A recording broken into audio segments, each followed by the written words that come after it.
All right, so we're going to cover the basics. So the first thing, of course, is the map of consciousness, which is known worldwide. All these books we've written are in all the world's languages, and study groups utilize them throughout the world.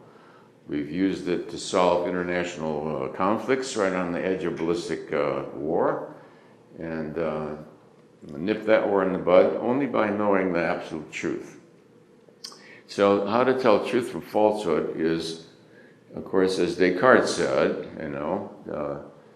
man doesn't know whether reality is what he perceives as reality.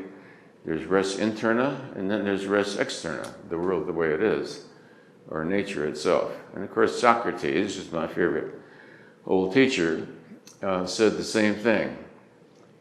All men are innocent by virtue of the fact that they're unable to discern appearance from essence, truth from falsehood, and that they pursue illusion. They always pursue what they perceive to be the good.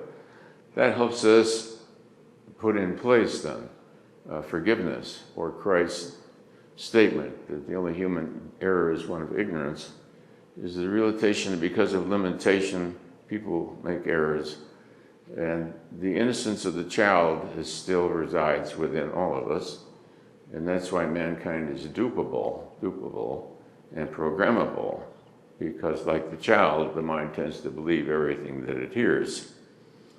All right, so, unless it's truth, in which case they reject it, but...